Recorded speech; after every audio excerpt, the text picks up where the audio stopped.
ঠাকুর যে কখন কি চায় বা না চায় সবটাই কিন্তু আমাদের দ্বারা সেগুলো করিয়ে দিয়ে থাকে, এটা কিন্তু আমি মানি। তো হয়েছে কি সেটাই তোমাদের আজকে বলবো। হ্যালো এভরিওয়ান, কেমন আছো সবাই? আমি পিয়ালি, আমরা তো এখানে ভালো আছি, আশা করি তোমরাও ভালো আছো। আর আজকে হচ্ছে শ্রাবণ মাসের চতুর্থ সোমবার। মাঝখানে একটা সোমবার আমি করতে পারিনি, তার আগে দুটো সোমবার করেছি এবং আজকে সোমবারটাও ভাবছি করব। ঘুম থেকে উঠেছি কিন্তু অনেক সকাল সকাল, কিন্তু ওই যে আমার বয়ফ্রেন্ডের সাথে কথা বলতে বলতে একটু লেট হয়ে গেল আর কি। তো এখন বাজে প্রায় 11:30। আমি স্নান টান করে যাচ্ছি একটু বাইরে, ঠাকুরের কিছু জিনিস আনা রয়েছে। তো আগেই চলে গেলাম বেলপাতা আনতে। যখন আমি মহাদেবকে এখানে নিয়ে এসেছিলাম, আমি না তখন বেলপাতা ছাড়াই পুজো দিতাম, আমি জানতাম না এখানে একটা বেল গাছ রয়েছে। তারপরে একদিন হঠাৎ করে দেখতে পাই যে এখানে একটা বেল গাছ রয়েছে, তারপরের থেকে এখানে থেকে এসেই পাতাগুলো নিয়ে যাই। আর এখন দেখছি পাতাগুলোতে না বেশ পোকা ধরে গেছে, তাই কচি কচি দুটো পাতা তুলে নিয়ে আসলাম।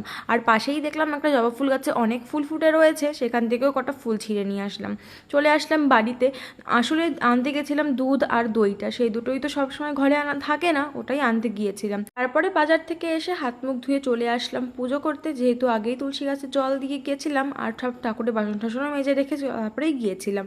তারপরে মহাদেবকে আগে অভিষেক করিয়ে নিচ্ছি। তো প্রত্যেকটা সোমবার সত্যি খুব ভালো কেটেছে। আজকে আমি কেন এই কথাটা বললাম তোমাদেরকে বলছি।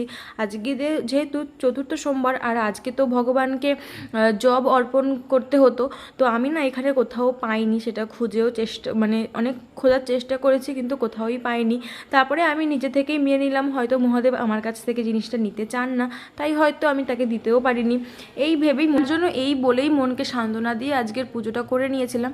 তারপরে পুজো টুজো কমপ্লিট করে এদিকে ড্রেসটাও চেঞ্জ করে চলে গিয়েছিলাম রান্না। আর আজকে কোনো রান্না বান্না ঝামেলা করিনি, কেননা সকাল থেকে অনেকটা বেলা হয়েছে খাইনি। তো এখন খিদেও পেয়ে গেছে, শরীর আর চলছেও না, সেই কারণে ভাবলাম দই আর চিড়ে খাবো। আর ওপরে যেটা দেখতে পেলে ওটা কিন্তু জ্যাগরি পাউডার, চিনিটা একটু অ্যাভয়েড করার চেষ্টা করছি, তাই জ্যাগরি পাউডার দিয়ে দিয়েছি। আর আমার কিন্তু এটা যখন তখন খেতে খুবই ভালো লাগে, এটা খেলেও কিন্তু শরীর বেশ ভালোই থাকে। তারপরে দুপুরে একটু ঘুমিয়ে পড়েছিলাম, ঘুম থেকে উঠে বিকেলবেলা ঘরের মধ্যে ভালো লাগছিল না বলে একটু বাইরে চলে গিয়েছিলাম। স্টেশন দিয়ে কিছুক্ষণ হাঁটাহাঁটি করে তারপরে চলে আসলাম রুমে। তো রুমে এসেই আগে সন্ধে পুজোটা করে নিলাম, যেহেতু সন্ধেও হয়ে গেছিলো। আর এখানে যেন সন্ধে হতে হতে 7টা ওভার হয়ে যায়, মানে প্রায় 7:30টা বেজে যায় আর কি।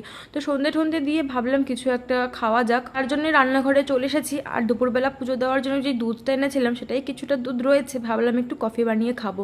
তো দুপুরে কিছু বাসন ধুয়ে এখানে রেখে দিয়েছিলাম, সেইগুলোই এখন জায়গায় রেখে দিচ্ছি। আর আজকে না অনেক দিন পরে আমার একটু সিঙ্গারা খেতে ইচ্ছা করেছিল।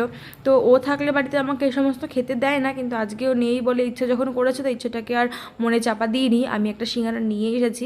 তো এখানে কফিও নিয়ে নিয়েছি, একটা সিঙ্গারা আর কিন্তু দুটো বিস্কুট